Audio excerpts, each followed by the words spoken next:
Como introducción, bueno, tenemos un gran interés por colectar y preservar la diversidad genética en las plantas.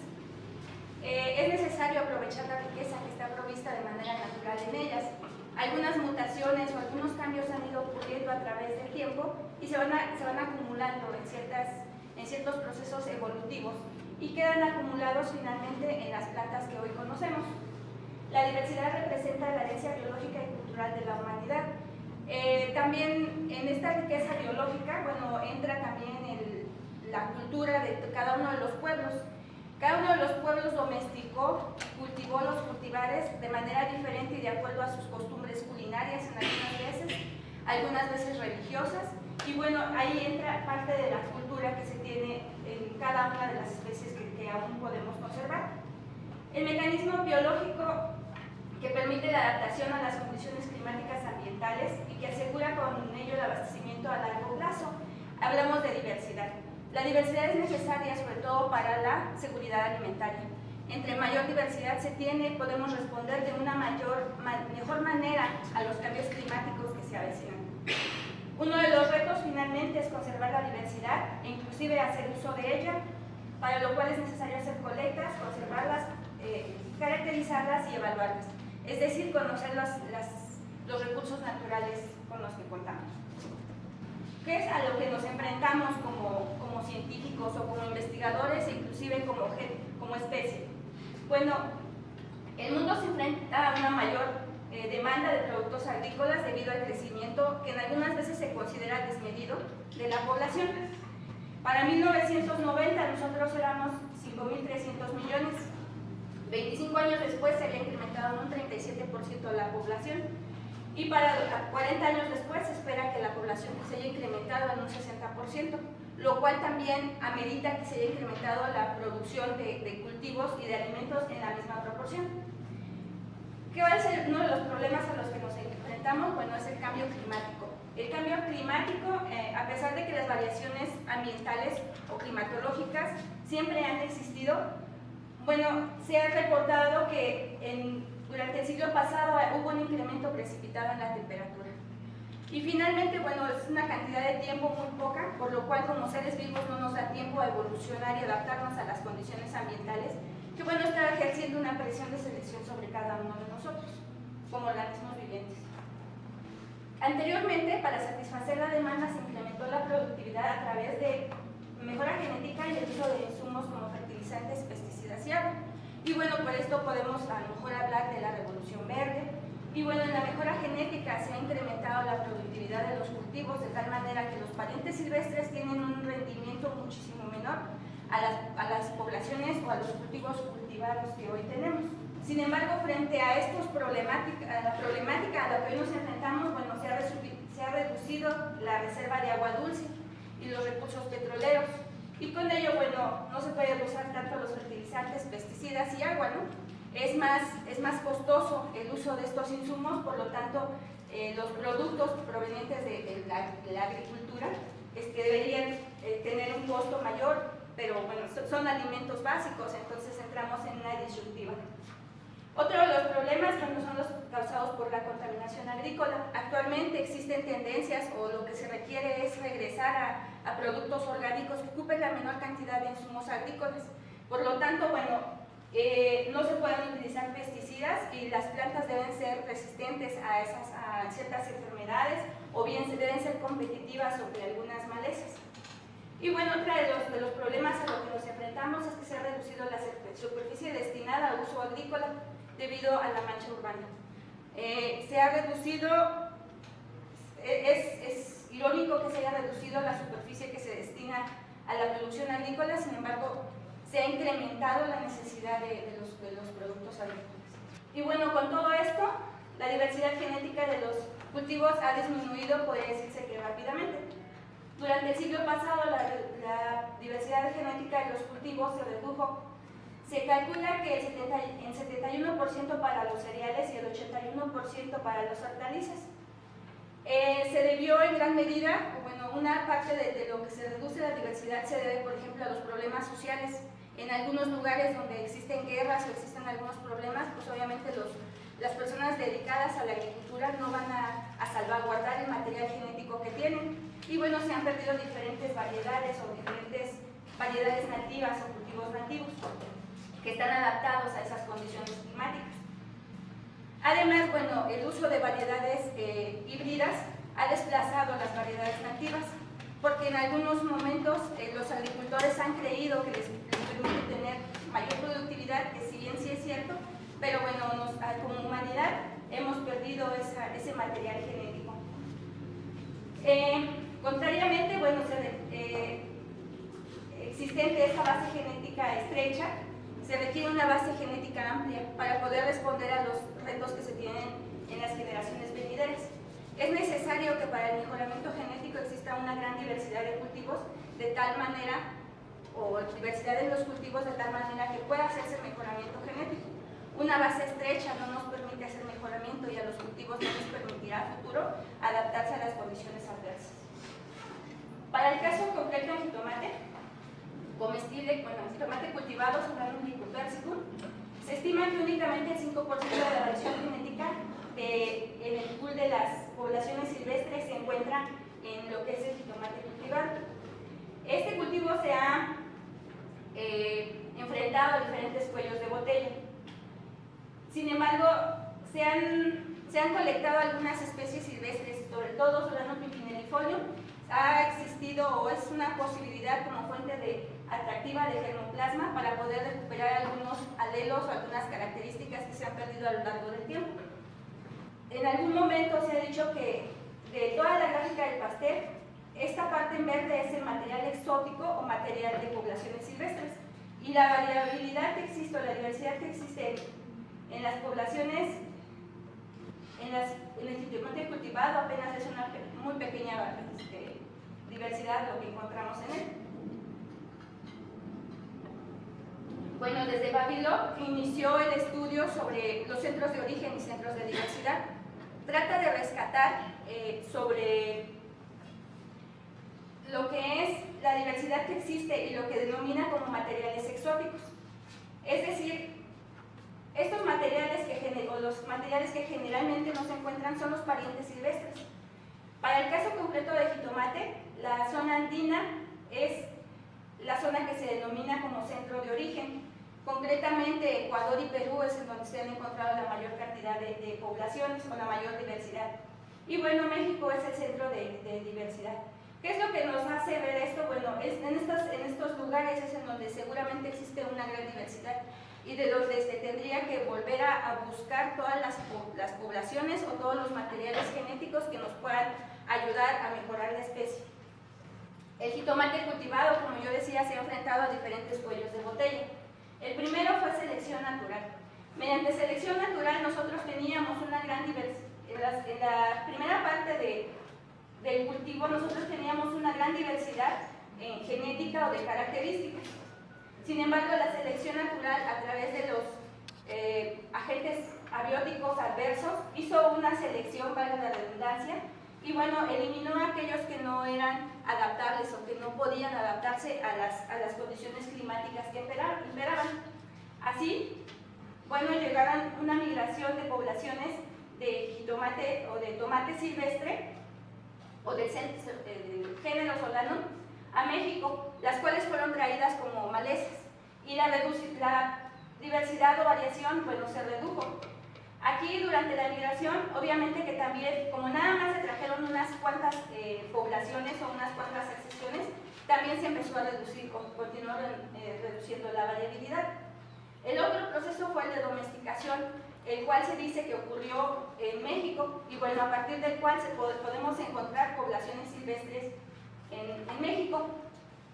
Pero también redujo una gran cantidad de la diversidad, es decir que los pobladores en aquel entonces seleccionaron aquellos que satisfacían sus necesidades o sus gustos o sus necesidades, y bueno, fueron eliminando algunas características que no eran útiles para ellos. Posteriormente, cuando llegaron los españoles y llevaron esta especie, y bueno, hubo otra reducción. Se dice también que el número fue limitado, por lo tanto, bueno, se volvió a reducir aún más la variabilidad. Estos materiales que llegaron a Europa son los que regresaron a Estados Unidos y a partir de ahí inició el mejoramiento genético, bueno, con el cual ahora existen las poblaciones. Otra de las cosas que pasó es que debido a que en España no había los polinizadores naturales, bueno, se obligó a la planta de cierta manera que hubiera una autogamia forzada, lo cual reduce aún más la diversidad en poblaciones de este género. Y finalmente la selección artificial. La selección artificial, bueno, que nos genera en algunos casos poblaciones nativas o bien las variedades élites. Si nosotros podemos encontrar la gran diversidad que existe en poblaciones silvestres ancestrales y las poblaciones élites, nosotros podemos ver que la diversidad se ha reducido notablemente. Esto es de manera extrema. Bueno, ¿y por qué jitomate? Bueno, el jitomate es una de las hortalizas más importantes. Es la segunda mayormente consumida en el mundo después de la papa. Los países o la producción se va a concentrar en tres, que es China, India y Estados Unidos. México ocupa el 10º lugar con un 2.1% de la producción. La producción mundial a través del tiempo, o en los años del 2004 al 2014, bueno, en cuanto a la superficie cosechada, pues no se incrementó en gran medida.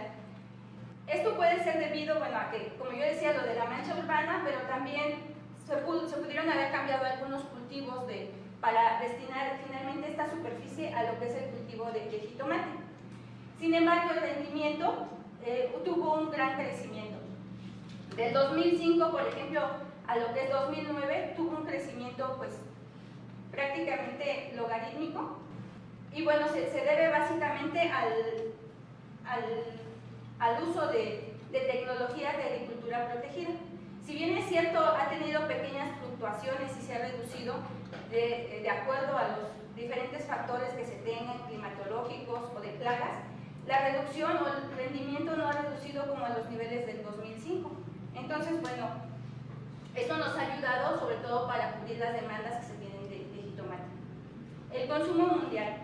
El consumo mundial también se ha incrementado, pero no solo en volumen, sino a nivel per cápita, debido principalmente a que el jitomate se ha considerado como un producto que aporta ciertas calidades, la calidad nutracéutica.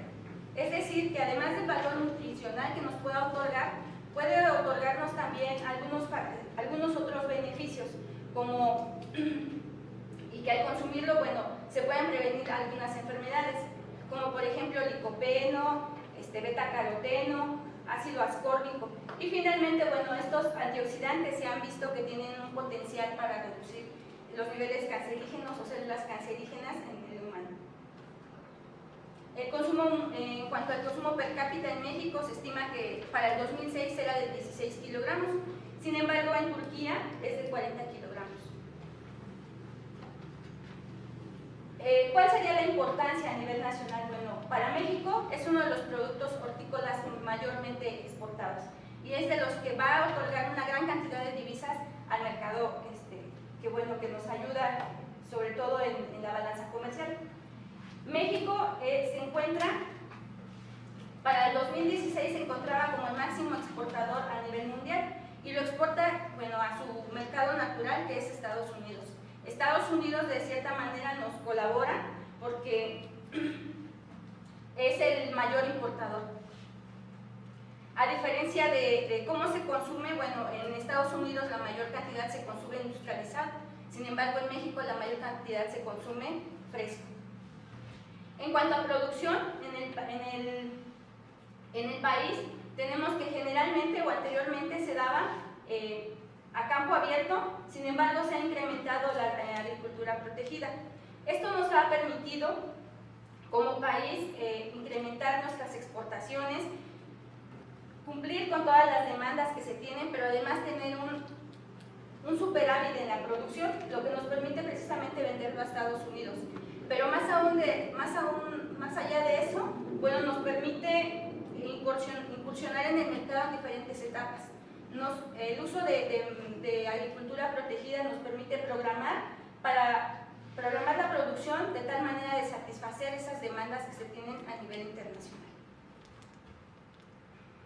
Bueno, mi trabajo como objetivo general tuvo estudiar la variación morfológica y de calidad de fruto de acervos nativos de jitomate mexicano y de parientes silvestres, e identificar genotipos con caracteres deseables y con potencial para ser incorporados en programas de mejoramiento genético. La hipótesis es que existe variación fenotípica en rasgos morfológicos y de calidad organoléptica y funcional en las poblaciones nativas y parientes silvestres de jitomate, siendo posible identificar algunas sobresalientes para su uso en la generación de nuevas variedades. Y bueno, en cuanto a materiales y métodos, se emplearon 17 materiales, los cuales estuvieron comprendidos de diferentes tipos de ellos. Dos de ellos, que en el futuro me voy a referir a poblaciones de fruto grande, son denominados KM y 295. Las semillas de estos se obtuvieron o se hicieron a través de colectas con agricultores que las conservan y son poblaciones o se consideran poblaciones nativas. Es decir, tienen una mayor diversidad y representan algún uso específico para cada una de las áreas que aún las conservan. Como híbrido comercial se utilizó el tipo SID, debido precisamente a que tienen tamaño similar a estas tres poblaciones. Las tres poblaciones son de la especie Solanum lycopersicum. 4 poblaciones más fueron de tipo silvestre, que en lo futuro me voy a referir a ellas, a las poblaciones tipo silvestres, con el antenombre CP. Estas poblaciones también se obtuvieron de centros de cultivo, bueno, en donde los pobladores también aún las conservan. Y también se ocupó un híbrido comercial denominado como Sweet Heart. Cabe mencionar aquí que las poblaciones de tipo silvestre, la CP065, difería de las demás porque era de un color naranja. Estas poblaciones también pertenecen a la especie Solanum lycopersicum. Y bueno, el resto de las poblaciones fueron 9 poblaciones de ese Pimpinifolium, que en lo posterior me voy a referir a ellas con el prefijo LA. Y bueno, estas son silvestres. Estas poblaciones se obtuvieron, las semillas de estas poblaciones se obtuvieron del Tomato Genetics Research Center de la Universidad de California Davis en Estados Unidos. Los 17 materiales se cultivaron en el ciclo primavera 2015. Durante el cultivo se evaluaron diferentes variables agronómicas y bueno, una vez que se llegó a cierta edad o a cierto momento, se cosecharon 40 frutos. ¿Cómo se cosecharon los 40 frutos? Bueno, se cosecharon del tercero y cuarto racimo por cada dependición. El momento de corte se estableció de acuerdo al color en los frutos, por ello se hicieron diferentes cartas de color y se evaluaron los parámetros L, A y B. El color se evalúa de forma tridimensional. De una forma directa lo dan estos tres vectores, L, A, B. L, que es luminosidad, que va del valor 0 a 100. Y bueno, en este caso lo que la bibliografía dice es que conforme va decreciendo o conforme va avanzando la madurez, el valor L va a ir decreciendo. La oscuridad en el fruto se debe a las clorofilas que tiene, por lo tanto, conforme va madurando va decreciendo o se va sintetizando la clorofila y entonces va decreciendo el valor. Otro valor es el valor A. El valor A me va a indicar la cantidad o qué tan rojo es el producto que estoy evaluando. En este caso hay que considerar que el jitomate debe su color rojo a licopeno. El color rojo en este caso se ha considerado que los jitomates entre más rojos tienen un mayor contenido de licopeno. Y recordando nuevamente que el licopeno es un antioxidante potente, bueno, mucho del mejoramiento se ha ido precisamente a esta característica, a obtener jitomates más rojos. Para ello se evalúa el valor A y bueno, también se va incrementando su síntesis de tal manera que bueno, va a decrecer en el último estado de madurez y es similar a este comportamiento con algunas otras publicaciones. Finalmente, el color B, que me va a determinar o que se usa para indicar otro antioxidante que es el beta-caroteno, bueno, tiene un comportamiento irregular. Se ha establecido que el comportamiento a través de la maduración de jitomate no es regular precisamente distribuciones dentro de este fruto, de tal manera que se establece que puede ayudar en esta parte a evitar el estrés oxidante en los frutos, por lo tanto se tiene una mayor concentración. Sin embargo, una vez que ha pasado este punto, bueno, se disminuye la cantidad de estos componentes. Bueno, una vez que se cosecharon los 40 frutos, fueron destinados de manera diferente. Algunas variables fueron destructivas, por lo tanto, bueno, se necesitaba una mayor cantidad de frutos. Para ello se destinaron firmeza, pérdida de peso. En algunos de esos frutos, bueno, se pudo evaluar lo que son el peso y las dimensiones. De tal manera que aquí ya también teníamos la evaluación de color. Los frutos restantes se cortaron en cubos a fin de homogeneizar nuestras muestras, de cual se tomaron tejido y se congeló en nitrógeno líquido y posteriormente se guardó en ultracongelación para la posterior determinación de azúcares y carotenoides. Lo que sobró de lo que se cortó en cubos se molió y se pasó por un tamiz y sirvió para evaluar sólidos solubles, acidez titulable, pH, ácidos orgánicos. Cabe mencionar que se evaluaron 34 variables, entre ellas algunas que se evaluaron en HPLC, refractómetro y bien lo de firmeza, y algunas variables agronómicas, bueno, que son relativamente más sencillas de determinar. El análisis estadístico que se ocupó con componentes principales, análisis de conglomerados y análisis de valencia. ¿Cuáles fueron los resultados? Bueno, los resultados, para empezar, teníamos una gran dimensión en cuanto a las variables evaluadas, por lo tanto se ocupó el análisis de componentes principales para reducir la dimensionalidad. Aquí podemos ver en el gráfico de Gabriel que nosotros, de acuerdo a las correlaciones, tenemos algunas variables altamente correlacionadas, por ejemplo, acidez titulable y forma, ácido málico y capacidad antioxidante, que caen prácticamente o son el mismo vector, y ácido ascórbico y fenoles totales. Por lo cual, bueno, para el siguiente o para los siguientes estudios, o para el siguiente estudio específicamente, se eliminan estas variables considerando que nos va a dar una misma información y que, bueno, podríamos omitirlas. Otra de las características que se tomó, de lo que se tomó de componentes principales, fue los valores o vectores propios. Nosotros podemos encontrar aquí que con 5 componentes principales tenemos una varianza acumulada del 81%. Y que aproximadamente tenemos aquí ya 22 variables reducidas. De acuerdo a los vectores propios, se eligieron las variables que se iban a ocupar, es decir, aquellas que tenían un valor más alto en cada uno de los componentes, y bueno, a partir de eso se determinó lo que sería el análisis o el dendrograma. A partir del dendrograma nosotros podemos encontrar, a pesar de que esta división es arbitraria, nosotros podemos encontrar diferentes grupos. Y en este caso, yo lo dividí en 5 grupos. ¿A qué se refiere el primer grupo, el grupo que está más hacia abajo? Bueno, son aquellos que son de fruto grande. De acuerdo a las características pudimos agruparlos de tal manera que entre ellos comparten ciertas características. ¿Qué es lo que nos indica eso? Bueno, que el alol 95 y la KM podrían ocuparse ya como para producción de semilla, ya de manera intensiva, a fin de poder abaratar un poco la semilla, considerando que, bueno, la semilla también es uno de los factores más importantes o de mayor gasto en el establecimiento de este cultivo. Otro de los grupos que se formó fue precisamente aquellos que son de tipo cherry. Entró en este grupo el híbrido y tres poblaciones más de tipo cherry. En otro grupo entraron, o en 2 divisiones pudimos separar lo que serían las poblaciones tipo silvestre pimpenifolia. Algunas de ellas, bueno, se separan principalmente por el alto rendimiento, o bien algunas, el bajo rendimiento o tiene mucho que ver con los problemas que tiene la polinización.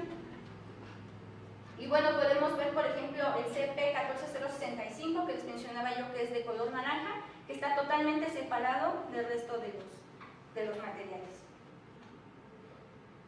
Bueno, sin embargo, o sea, si nosotros revisamos algunas de las características que son de mayor importancia como sólidos solubles o, bueno, principalmente sólidos solubles, bueno, no indica o no contribuye a la variación de los datos que aquí tenemos.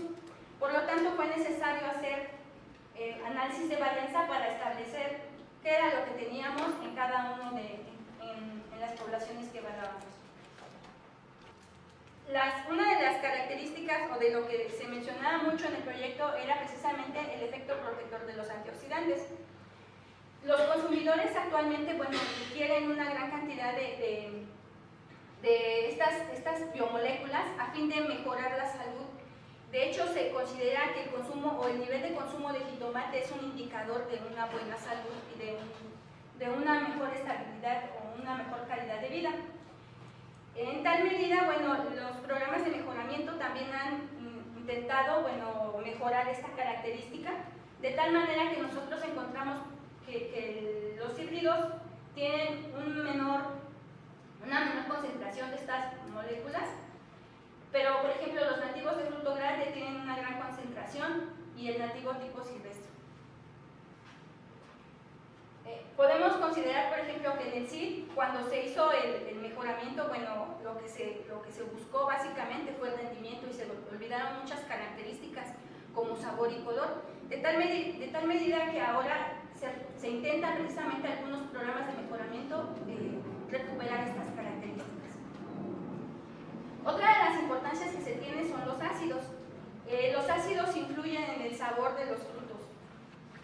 Los frutos, bueno, o el sabor se va a percibir a través de lo que es el olfato y el gusto. Y eso, bueno, van a influir los ácidos a la hora de morder un fruto o de poder probarlo. Otra de las características que se tiene, bueno, es el ángulo hue. Como yo mencionaba anteriormente, está relacionado, es uno de los parámetros que indica color y está relacionado con qué tan rojo es uno de los frutos. El ángulo hue se va a indicar, el ángulo hue indica este ángulo precisamente que va aquí. Entre más se abra este ángulo, bueno, llega más a un color amarillo o a diferentes colores, ¿sí? Por lo tanto, se desea que los colores o los valores en este ángulo sean precisamente más bajos y lo que indicaría que los frutos sean más rojos.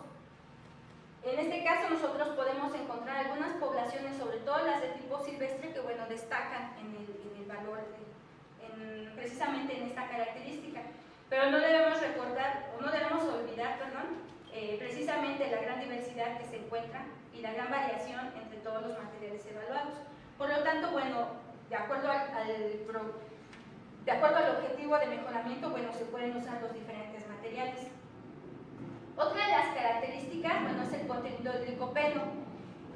Tal vez el color no pueda estar relacionado al contenido del licopeno, pero en realidad en estos materiales también se encontró una gran cantidad. Y bueno, lo cual es destacable. Aquí podemos ver, por ejemplo, la población LA1584, bueno, que tiene el valor más alto. Otro de los compuestos nutracéuticos es el betacaroteno. Nosotros encontramos en ese también una gran diversidad. Si bien es cierto, aún no se tiene parámetros o lo que se indica más o lo que se busca más en mejoramiento es el contenido del licopeno, también el contenido de betacaroteno podría ser una de las bondades que tengan nuestros productos. Y aquí volvemos a encontrar esta población LA1584 que tiene una gran cantidad de estos componentes nutracéuticos. Otra de las cosas que importan para el mejoramiento genético precisamente son los azúcares. Los azúcares están muy relacionados a la percepción de sabor. Un buen balance entre azúcares y ácidos nos va a dar sabores más intensos. Lo que ahora se hace en los paneles de catación, por la información que se ha rescatado de ellos, es que a los consumidores no les gusta el sabor de jitomate, que el jitomate ha perdido el sabor característico que tenía y ha sido básicamente porque a la hora de hacer el mejoramiento, pues no se ha olvidado esas características, pero se ha puesto en antemano o en primer lugar el rendimiento. Y bueno, aquí podemos encontrar, por ejemplo, que las poblaciones de tipo silvestre también destacaron en estas características y bueno, algunas otras como el CP060 que es de tipo Cherry y el CP14065 que también es de tipo Cherry. Nosotros podemos encontrar aquí, bueno, que las poblaciones híbridas son las que, bueno, en este caso son de las que tienen una menor concentración. Otra de las características que se usan para mejoramiento de sólidos solubles totales.